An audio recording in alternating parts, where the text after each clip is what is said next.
Afternoon.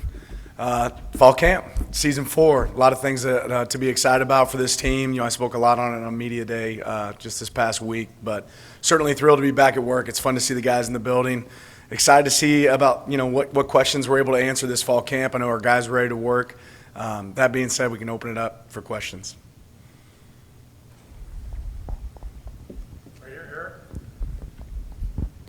Couple days out, Dan, kind of what are some of your big picture thoughts going into this one and maybe kind of expectations for this group? It never really changes season to season. There's an excitement just because it's a new group. You want to see what they embrace, what they want to attack. I think everyone's day one is always elite. There's always, there might be some mistakes, but they're mistakes that are made at full speed. I know that's going to happen with us. More than anything, I'm just ready to attack it and figure out what we're really great at, what we got to improve at. That's the fun part for me is what problems do we get to solve. Dan, it looked like there's a few over the 105. Just how many DSAs were there and how you went about managing that? Probably won't hop into that. I don't know the exact number for you. All the way in the back right, Aaron. With it being your second year in the Big Ten, you're still having to face a lot of new opponents that this program hasn't really seen in a long time or in the regular season. Just what did you like about the way that your staff approached the preparation for those new opponents, and what are you hoping to kind of bring into, again, this season, going to a lot of new places and hosting some new opponents? Yeah, you talk about what to expect in year 2, and like you said, there's going to be several teams that we didn't play this past year. We got a unbelievable advanced scouting group. Tyler Dean, his staff, they do a ton for us as far as just hopping ahead to be able to evaluate what do these teams look like, who have they added, who have they lost, what coaching turnover do they have, and we do a kind of a summer scouting report on each one of those teams to give us a little bit of a feel for what are they going to look like, what do we need to be prepared for when we get to those points in the season, and kind of the way our bye weeks have fallen. This next year, it's a little bit different than last year where they're so spread out. It's almost like you have individual seasons there where you can kind of prepare for what's new with each opponent. But some new venues that we're going to be traveling to, whether it's traveling to Rutgers or Iowa or Penn State, some Northwestern, those will all be new for us. So those will be new experiences that I'm excited for our guys to be able to handle and attack. Coach, good to see the secondary is a group that a lot of fans are excited about this year. A couple of veteran guys, and Dylan and Jaden, that are coming over, but a lot of young guys are going to probably be called on to step up this year. What do you kind of need to see from some of those young guys to ultimately be confident and putting them out there? Yeah, we feel like there's a level of play, right, that you're either above the line or really below the line. As many guys as we can find that can do that, we want to find roles for them, right? And that it's going to look different week 1 than it'll look week 6, right? There were guys that were involved for us at the end of the season. Kingston Lopez is a great example. He's a guy that learned throughout the year and then was able to have a big role for us in the Big Ten championship this past season. So it'll change over time, but ultimately, this group looks a lot like you want it to look as far as size, speed, athleticism. It's our job now to get them caught up to where they can execute at a high level. Right here on the right, Lydia.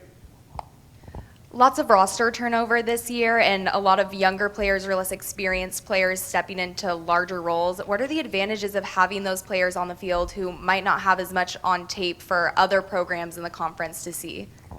Yeah, and I don't know the exact numbers, but comparative to roster turnover, like our first year I think it was over 50 players. I think our second year is over 40. So there's turnover, but in a different way. Like we sent a lot of guys onto the NFL and a lot of opportunities. That doesn't mean the guys behind them aren't going to be those same quality players. Every year we've had more get the opportunity to go play at the league. So I think you're going to see some faces that are certainly capable of that. But it starts at what they do at Oregon. So that's part of what we got to figure out, right? There's some turnover, there's some new learning. Maybe you peel back a little bit less on the install, but you're also afforded so much time in the summer and the spring to really get a jump on what you want to be able to accomplish and what you want to be able to learn. So our guys, we have a big volume. We have a lot of stuff on offense, a lot of stuff on defense, special teams that we're going to be able to incorporate this year, and it's about what they can handle and getting them ready for those moments. We're going to go back for the next 3. Matt in the middle.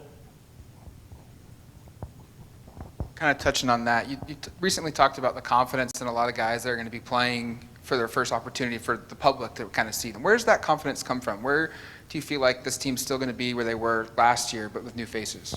Well, I don't know. I mean, that's what we have to figure out. But, you look at competitive sports, you look at guys that have a lot of success, and a lot of it comes on with, competition, anxiety, right, and then lack of confidence. That's where people fail. So our goal within fall camp is how can we create the same anxiety you'd have on game day. How can we make practice look as much as possible like a game, and how can we build confidence in what guys do well? And that's part of our job as coaches.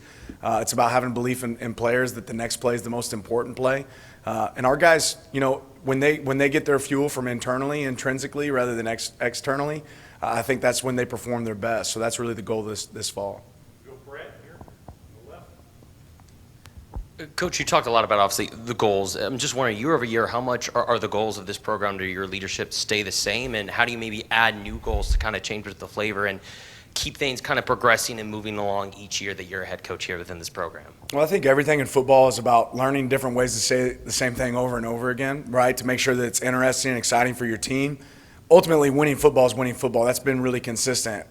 What's the new run scheme in the league that we haven't seen? That's what's different, right? So you have to be great at stopping the run and great at running the ball, right? We know that. So that's the goal that stays the same, right? We want to be able to be a team that can rush consistently for over 5 yards per carry. We want to be a team on defense that can hold people under 3.3 yards per rush, right? So that stays the same. What's going to change is how do you do it? So I think the goals, they're consistently the same. There's some of those goals that we've hit in the past and some that we hadn't, but that tells you quickly, okay, this is an area that we want to attack. This is something we got to do better this season. So ultimately, a lot of it's the same. The process of getting there might be a little bit different, but the process in itself is also the same. All right, far left, back. Your first year out, you win the Big Ten. How do you top that, and what's a successful season in your eyes this year? I get asked that question every year, and for me, it's always the same. What's the best version of us? If we're playing our best football, if we're being the best that we can possibly be, then that's something I'm excited about, and the results kind of take care of themselves. What's our goal? I mean, we have high standards. We came here to win championships. Obviously, we got an opportunity to taste that last year with the Big Ten championship. We want to win them all, not just some of them, right? But that's also not football. That's not very common. It's hard to do. So biggest goal is to be uncommon, right? To do things that other people can't do, and we have to figure out who we are to get there. Right here, back row, left side. Obviously, the first couple games last year, you guys were winning, but you may not have looked the way you wanted to, and then you were able to make those early adjustments to go on to have the perfect season. What does a turnaround like that do for you as a coach going forward as you continue to coach these teams? Yeah, it's unique. You always want to start fast, right? I think also you look at the end of the season, you realize all of a sudden, man, Boise State was a pretty good team, right? They're a team that's playing in the college football playoff. Idaho was a good team at their level. Certainly, we want to be able to play to our standard, not base it off of somebody else. But you learn a lot of things about your team, and most seasons you are going to experience some form of adversity. It's about how your team handles that. And I thought our guys handled it really well early in the season. We're able to kind of get in sequence, in gear. That's always going to happen. We had a new quarterback last year. We're going to have that again, right? So there's going to be some growing pains as we grow as a team. The key is you hope you can grow through wins and not through losses. Front left, Brandon. Reflecting back on last year and just thinking of improvement of process, is there anything that really stood out to you as something that you would have loved to do better, and how are you looking to implement that this year? Yep. There's a lot of things that we want to improve and get better at. Probably not a lot of things that I would share with y'all. But yeah, there's a lot of things we want to do better. Right here, James. Dan, you mentioned last week reaching out to Dabo and interacting with him for, I think, the first time. How much of that was set up with Corey, and how much of that was kind of picking his brain regarding messaging versus practice and process? It really wasn't set up through anybody else. Like every year, I kind of challenge myself to find some people to touch base with, and he was kind enough to touch base back. So there's a lot of people that have done the game at a really high level that I want to be able to pick their brain. We really talked about all things program, right? Not necessarily messaging, but all things organizationally. Why he thought he was able to, have some of the success that he's had over the years, and what separated some of his teams. So really appreciate his insight. Right here on the left, fourth row. Coach, losing Evan obviously hurts because not only is he a talented player, but he's a guy with experience, starting experience in this offense. But what excites you about the opportunity that it gives to other guys in that receiver room? Well, it never excites you to see a player get injured, right? That never excites you. But I do think we'd be lying if we said there wasn't an opportunity now for other guys to be able to step up and create a role for themselves. So I'm excited to see how that all plays out. I have a lot of confidence in that room. I have a lot of confidence in Coach Douglas, Coach Stein, and what they do with our offense. But part of that's figuring it out through fall camp. Right here, Max, front middle. Coach, with Jeff heading to the NFL now, it sounds like we'll probably see at least one new guy emerge as a contributor at linebacker. Whether we're talking about Jerry, Braden, Kamar, Dylan, what have you seen from those guys and their development and taking that next step? Well, guys just worked really hard this summer. I think our guys have put in a lot of work. As far as production over the summer workouts, I think we've seen as much as from a measurable standpoint as we've ever seen since we've been here. Coach Love and his staff did a great job. There's going to be some linebackers that get an opportunity to have a role. And I've been at places where you're playing 5 linebackers, right? I've been at places where you're playing 2. So a lot of that's going to be based on what they're able to do this fall, within fall camp and then throughout the season, right? You want guys that continue to grow. Right here, third row. Coach, the second.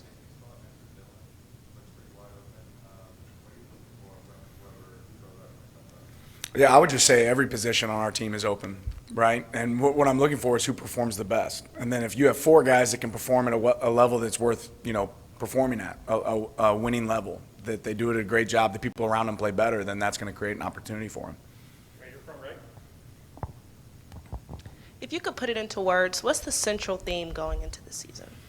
I kind of said it the other day, but double down, right? And that can't be misconstrued with the difference of growth, because growth is really important. But you look at our team over time and you say, man, this process has worked, right? We've gotten better every single year. We've won more games. We've played competitive football at a really high level. So the process works. How can we do the process better than anybody else? The pieces that'll change within that process is, about us as coaches and us as players figuring out what we do best and what's going to be really tough on our opponents. Back middle, Brett. Coach, I thought it was really interesting at Media Day. You talked about the service your players have had on the community, how many hours you put in. I'm just wondering, how does, making players better people have an impact on the field, and why is that important to you? Do you feel like to have that within them? Well, the only thing that I probably get graded on in my job here is if we win or lose, right? But personally, how do I grade myself? Are these guys walking out the better humans, right? Are they going to be great fathers, great husbands someday, people that you want in your community, people that business owners want to hire or create their own businesses? I think service has got to be at the heart of what every one of us is about, right? And some people say it, right? Some people it's about having a camera in their face when they're doing something, but for us it's a little bit more than that. And our guys embrace that. I challenged Guzman when he first joined our program in player personnel that I want to have a group that does more community service than they've ever done here at Oregon and than it's done around the nation. Like, that's really important to me. And Carl, that entire staff has done a really good job of finding opportunities for our guys to be able to give back. And every one of our players realize that they're unbelievably blessed, to be a part of what we do. And part of that's also preparing them for their future and their opportunity to give back. When you have blessings, you got to bless back. Back middle, Matt. You mentioned it earlier that the guys that have left the program, those guys left because they went pro or they just simply ran out of eligibility. Roster retention's a big thing right now, and your program didn't see a lot of players with eligibility leave with their choosing. Why is that going to be a big factor for this team moving forward, and how critical is just roster retention for any program? Yeah, retention's huge, and I think that's something we've done really well since I've been here. Thinking about going into year 4 now, I don't think we've lost a starter to the transfer portal. I think that speaks to a lot of things. Their players enjoy being here. They feel like they're getting developed. They feel a real connection on our team. I think that's super important because ultimately the players that are on your roster are going to make more of an impact than the players that are joining your roster. And we have some great players that have joined our roster that I think will make a big impact, but the foundation starts with the people that are here and how they grow and what they become. Back left. You have a pretty huge game coming up at the end of September. Is that game, or is there another game you're most excited about traveling or going to? Montana State's the one I'm most excited about. That's your coach speak for the day. Last row here, Sam, on the right. Talk a bit about Kenyon Sadiq and what your expectations are for him going forward, as well as the impact he's had so far. I think Kenyon's one of the most dynamic players in college football. And he's just grown and gotten better every single year that he's been here. What I love that I'm starting to see show up in Kenyon that I haven't seen as much of before is the leadership traits that are starting to develop. And I think things that I used to say about Terrence Ferguson or Pat Herbert, right, guys that have been here before, and now I'm starting to say those same things about Kenyon, the way he takes the field, the way he works in practice drills, the effort to film, all those pieces are really adding up. But Kenyon's always been an unbelievable player. I think this will be a great season for him to have a coming out party. Front right, James. Dan, there seems to be a real divide in terms of perception and reality with Bear, nationally speaking, about the transfers going back to his high school era, about work ethic, Some would say he quit on SC last season. Yet all of his former SC teammates, including those in the league, rave about him, talk about how smart he is and how hard he works. Lincoln raved about him. If a guy quit on a team, that wouldn't be the case. They wouldn't necessarily, former teammates, coaches wouldn't respect it. When you see it every day, when your relationship goes back with him as many years as you do, what is it that the nation isn't seeing from this young man that earns that respect, even if it hasn't worked out at a couple of spots? Well, Bear's worked his tail off since he's been here, and I think he understands the perception that's out there. And like you said, perception isn't always reality.